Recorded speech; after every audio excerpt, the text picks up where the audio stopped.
Welcome to the Plates and PRs podcast. We're here to provide you with expert insights and actionable tips to boost your training and cultivate a healthy relationship with food for peak performance and overall wellness. Get ready to lift, learn, and exceed your limits. Let's go.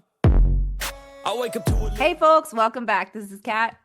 And I'm Christina, and welcome to Plates and PRs. Several podcast episodes, we were like, we're here again. Sorry about the time. Life just life sometimes. It does. And just as we've said it before, that's okay because the small things that you can do to move things forward. This isn't all we do. We're still meeting with people on a consistent basis and everything. And so this is like the extra stuff that really helps with spreading our information. But yeah, so we're glad to be here and kind of catch up a little bit. Yeah, it makes me think of like when you're in the throes of life, prioritizing what's important. Yeah. And I think you and I collectively decided that like if we had to kind of push anything to the left for a little bit, it would be podcasting, right? Like we want to still work with clients. We want to take care of people. We want to help, but we also have full-time jobs. You're a full-time parent of a toddler. So I mean, my husband's he's also I know, but you're still a full-time parent. Like yeah. You're in the like me, I am no longer a full-time parent. Like my kid's out the house is what I mean. Like responsible for another human. And seeing people with plates and PRs and then contracting, Unlock Nutrition too. Yeah, it's just prioritizing. Yeah. And you're still making a lot of content for like anti-MLM content, right? So that's like your passion. That too. I forgot about that. Yes. No, I have not. Oh, man. And that one, it's hard. And I've gotten I would say not burnt out, but a lot of like frustration. And I go in waves where I'm saying the same things, making the same points. But the cool thing is that I'll get comments or I'll get like DMs of people saying they watch this specific video because they were looking at that specific program or like product or company. And so it's not repeat information for them. And at the same time, it takes a lot of repeating sometimes to really like get things and remember things. So you can be like, oh, that sounds like a good, or that makes sense. And then you forget about it. Right. I do that all the time. So it's also helpful in that. But on the content creation side, it can be a little bit redundant. I bet. I think too, I don't know about you, but the frustration of like, man, people are grifting and then like hurting people, and you're trying to make content to help, and you're seen as the hater. Yes. You're the hater, or whatever word they want to use, and you're just like, I went to school for so long for this, and you're trying to tell me I don't know what I'm talking about. Yeah. And it's hard also, like I'm constantly aware of the appeal to authority fallacy and trying not to use that. And at that same time, also like recognizing all of the work that has been put into that. Between authority and being a expert in your field, right? Like there used to be a point where we valued experts in their field. And I think on a low level, we still do. It's very easy on the internet to be like, yeah, you're wrong. Yeah. But when I go into spaces and I talk to people and I know that they're an expert in their field, I like most people go to the doctor and they're not like, no, you're wrong. Right? Like that I know it happens. Doctors don't come at me. I know people will come at you, but a lot of the time they just have questions for themselves, right? Like and so maybe they need just more education on it. And they, instead of a 15-minute appointment and you just diagnose them, they might have questions. But like overall, you typically take what the doctor tells you because they're the expert. And I think on a like micro level, like when it's people interacting face to face, we believe those experts. It seems to be when it's on these grander scales that it's, you get the trolls that come out and they just like to start whatever. Trolling. Yeah.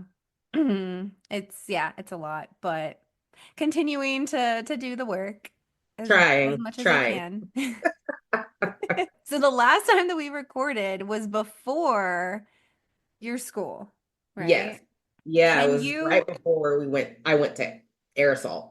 Yes. Hmm. So I would love to hear that shared. I know you shared a bit about it on social media and it was that in October? No, was that October? No. I graduated middle of September. Okay. So it's been a little bit being Yeah. December when this will come out, but it's still such a big accomplishment and something that you worked so hard for. And we're also very, I don't know if fearful is the right word, but you were Worried, worried. Yeah. anxious, definitely. Anxious. It Yeah. was a lot. So just walking us through that and congratulations again. Thank you. Thank you. Yeah, I think And explaining what it is too. yep. So air salt is essentially sling loading, learning how to sling load different like cargo, like utility items or some vehicles to different aircraft, mainly helicopter. Well, in our school, it was only helicopters. And then taking that to a And this is location. Army, by the way. Huh? Like on the most basic level, Army. Just Yes, yeah. basic level army, but sling loading different things, attaching it to those items, and then it has to go somewhere else. And then you also learn how to rappel from, you learn to rappel from a helicopter as well. So sling loading equipment, rappelling soldiers to either like get them to a location very quickly, kind of in layman's terms. Mhm. So it's an 11-day course, but what makes it so anxiety inducing is that there are points along the way that if you don't pass first time go, you essentially get kicked from the course. And they actually have a day zero. You're not officially in aerosol school until you pass day zero. So day zero starts at like 4 a.m. You've got all your gear. They have you put on your tennis shoes, and in your uniform, you have to run 2 miles, and it has to be under, I believe, 18 minutes. Then you come in and then you immediately do an obstacle course. And while you're like waiting in line to do the obstacle course, while you're getting instructions about the obstacle course, you're also getting smoked. So just think you're doing push-ups, flutter kicks, squats. They have this like long field and they'll tell you to go run out to the field and come back. So this just kind of, if you've been in the military, you know, like just a smoke session. But you're doing all that while you're going through the obstacle course. And there's two large obstacles that you can't fail or you go home. If you miss either of those, you're bye. And then there's two, you can only miss basically one obstacle on the smaller obstacles. On your second one that you messed up, you go home. So I think we started off, it was actually a really small class, they said. I think we started off with like 118 people. And by the end of day zero, we were down to like 96 or something like that. Oh, man. So had a lot of people, we had a few people fail the 2 mile run, which I thought was surprising. Didn't y'all train for this? Right. Like 9-minute miles. Okay. Like I was scared because I'd come off my Achilles injury and Oh yeah.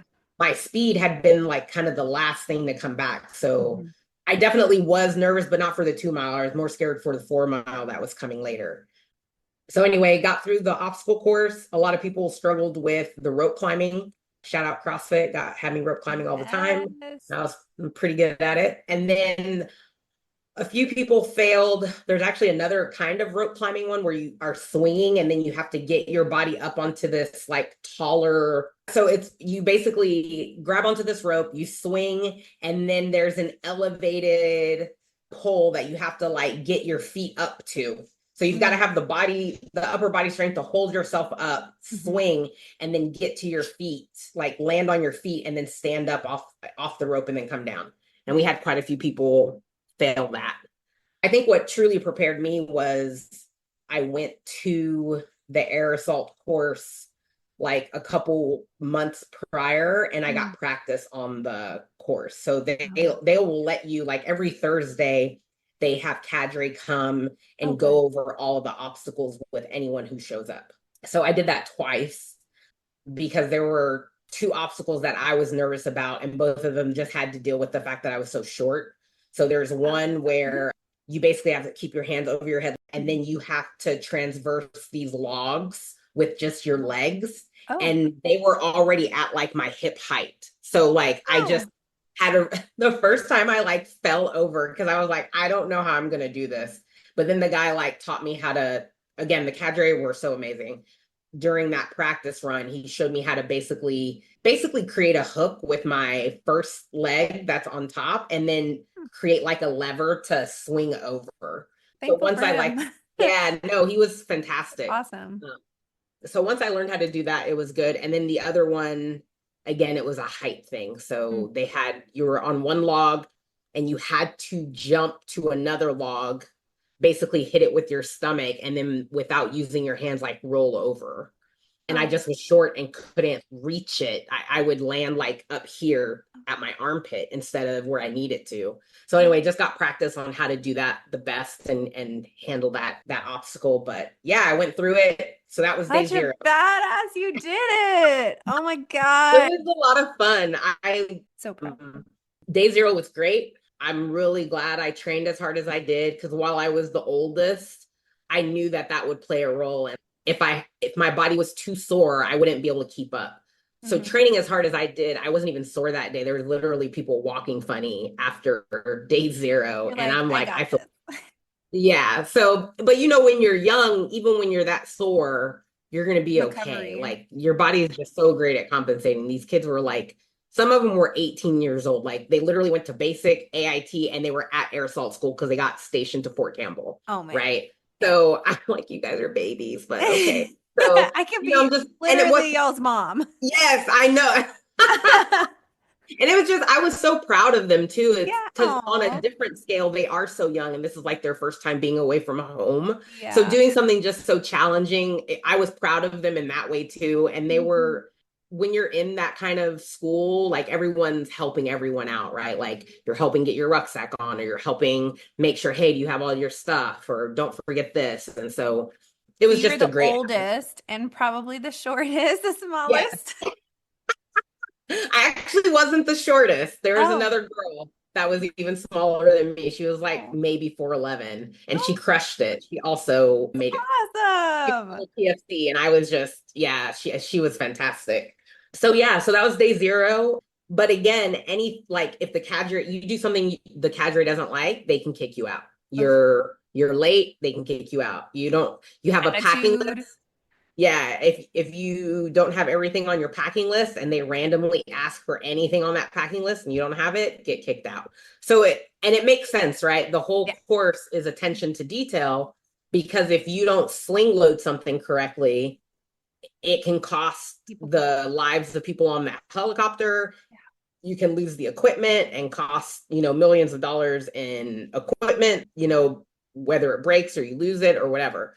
So all of that attention to detail is for a reason. It's for you to make sure you're paying attention to every single thing and that you can follow instructions. But it's hard to maintain that, especially as they're smoking you day after day, all throughout the day.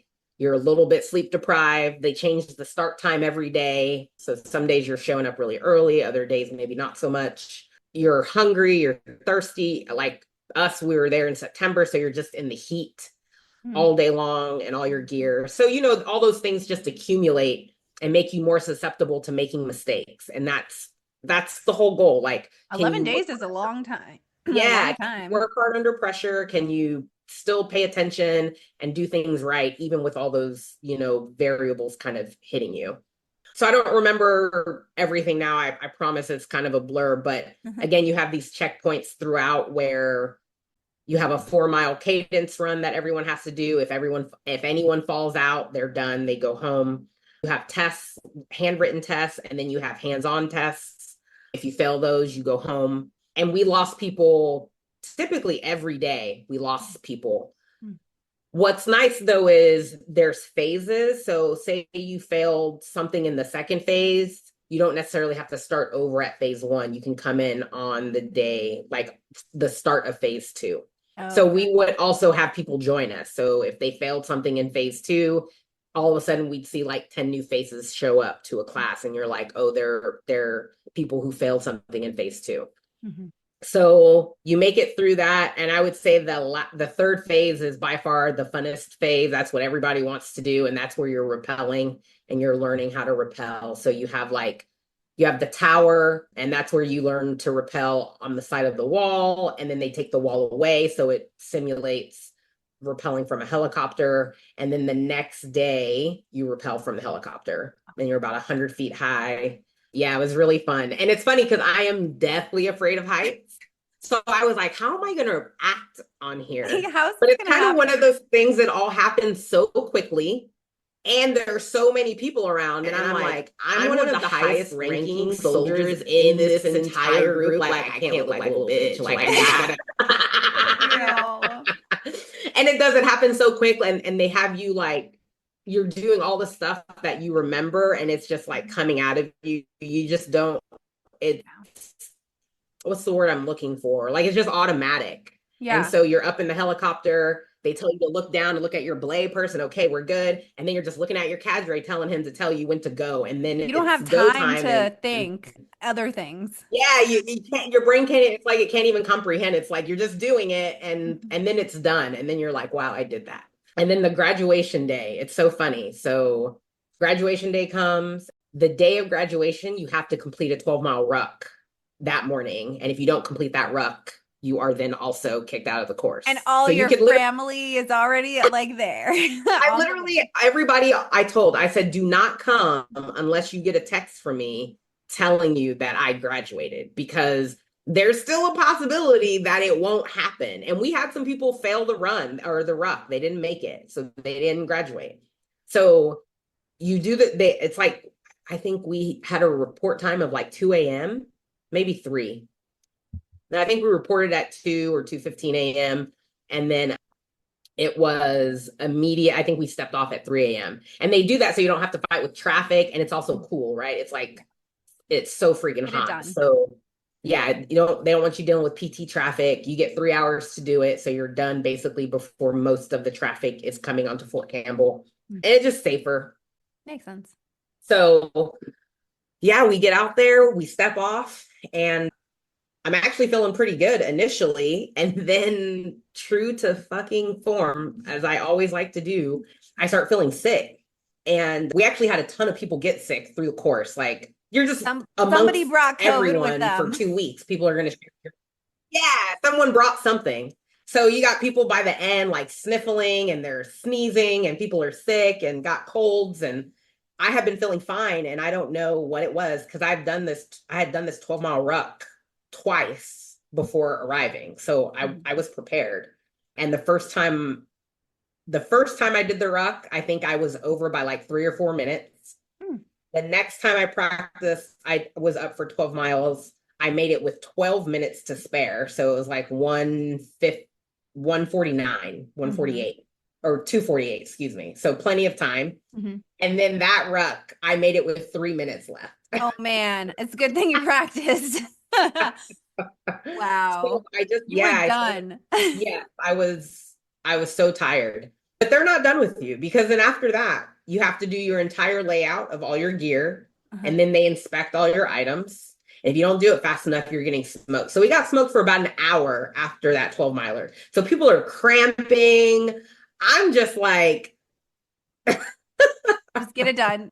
Yeah, I really am. I'm in my mind like, okay, if they tell us to squat, I'm going to squat. I'm just going to go slow. It's not a race. They tell us to run. I was literally the last. Every time they'd have us go run, I'd be the last person in. And I swear everyone was like, thank you, because they would wait on me to get there before they'd start smoking. It's like during a partner WOD where you're like, thank you. And they tell you to hurry up. And I'm like, I physically can't go any faster at this point. Like, but I knew as long as I continued to try, like that wasn't something that they would like kick you out for, right? Yeah. So yeah, they did the final inspection. You had to lay out everything, and you actually have a picture, and you have to make it look like what's on the picture. And then they ask you to hold it up. They'll call out an item, and you got to pick it up and show them. And still lost a person. They did the whole 12-mile ruck, and they didn't have something in their packing list. Like, And you're just like, how did this happen? I was maniacal about my packing list. Like I had basically a dead zone in my room, and that's where I put on and off my rucksack. I would lay everything out on because I lived in the hotel for the 2 weeks. That other bed I had designated, like I never touched anything. I'd pull everything out, I'd have the picture laying there. I would go through everything, pack it back up, and then that rucksack would not move or be touched until I had to leave the next day. Mhm. So I was very like methodical, and there was no way I was going to go all this time and be thrown out for something as simple as not having something in my rucksack. Yeah. So, Yeah. it's just, I think when you're young, and I was don't get me gonna wrong, say that person must have been young, They not were a like a parent. private. Like, but it's one of those things where they're also stationed at Fort Campbell, and I think the significance to them is not as big as it is for someone like me, yeah. because for them, they were literally just come back the next week to do the 12-mile ruck with another group. For me, Okay. I knew that wasn't an option. Yeah. I'm not part of Fort Campbell. I'm not part of that division. Mhm. My unit had to pay for me to go there. They were not going to pay again. So Yeah. I think for me, that anxiety was just more intense because it's like, you got one shot at this, and if you don't get it, that's on you. You're not getting it again. And You know what immediately came in my head? You only get one shot to not miss a chance to blow because opportunity comes once in a lifetime. exactly. So yeah, I'm super grateful for the opportunity. It's something I've wanted to do since I was in my 20s. And just, being a reserve soldier, they just don't come very often. Mhm. So being AGR here in Nashville, I was just like, I don't know when this will happen again, that I'm an hour away and I can be right there. And Yeah. so yeah, my sergeant major took care of me. She made some phone calls, and because it's essentially just down the street, they only had to, and Fort Campbell allows walk-ons. Because so many people fail out on day 0, they never hit their actual number. That makes sense. So I think they can take 300 or 350 soldiers at any one time for any class. So basically, they'll take up to, I think, 400 because they know so many will fail out on the first day. So they were just like, yeah, if you sign the form saying that she's allowed to attend, then she can be here. So all my unit had to pay was basically my travel and my hotel. So it worked out. But that's probably one of my most proud moments in the military. Yay. Yeah. Oh man, I know how much you just wanted to get it done, and you trained so much for it, especially on the running side. And I did. it mattered. Yes. And you had those like mantras too of just continuing to go. I think what was pushed me a lot was I knew that age is obviously not on my side. I had talked to soldiers who were there who literally hadn't rucked or done anything outside of like their PT and crushed it, right? Like they just have that ability. And I'm like, I just don't, right? Like I've got to be smarter about this because I'm 42 and I'm coming off this injury. Thank goodness. I always think about how I'm happy that I'd always kept my training up and I had already started running because I basically, by the time my sergeant major told me and to my report date was only 3 months. And had I just not been doing much, like, I don't think I would have been able to complete it, right? Yeah. Like that wouldn't have been enough time to get where I needed to be. You had to have that base level, Exactly. like minimum, and then additional keeping your fitness where it's been. Maintaining that level of fitness and just because you never know when things are going to present themselves, whether it's a school you wanted or some emergency situation where you need to act. And you're like, do I have what it takes? And if you can always maintain that baseline level of fitness, then if you need to kind of like what I had to do, which was kind of get more specific training, I was ready to do so. So I got a running plan from, her name's Master Sergeant Janina Simmons, phenomenal NCO, like, oh my gosh, amazing person, but like a top caliber NCO. But she's a phenomenal runner. So I reached out to her. I saw that people were commenting their new run times, and I had noticed that she had basically doing running programs for people. Mhm. And so I reached out, I DM'd her on Instagram, and she was amazing and gave me a running plan to help me get my run times faster. Because while I could go the distance, Mhm. I just struggled with maintaining faster running times on longer runs. We'll have to So put her that 4 info in mile, the show notes. I think if anything I was scared of, it was the 4 mile run, because I had heard like stories of them coming out like super fast. Like overall, it's a 9-minute mile, but they come out, say, at a 6:30 pace, and then they get slower. And I'm like, I can't run a 6:30 pace, like not for very long. Yeah. That's So I was terrified. So she gave me a running plan, and I followed that like to the T.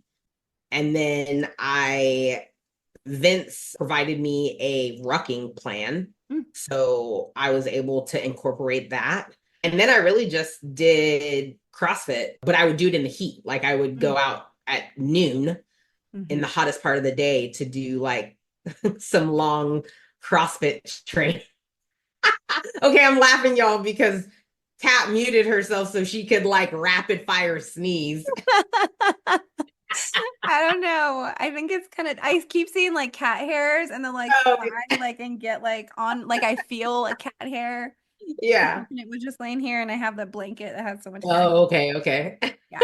Y'all, it's so funny to see it because there's no noise, because she's like real good at quickly muting herself, but you just see her head going like, It happened twice. Yeah. So yeah, got training from her, running programming from her. Vince provided me is basically, I can't remember the link, but it was for rucking. And then I just did CrossFit training like in the heat. And that was the training.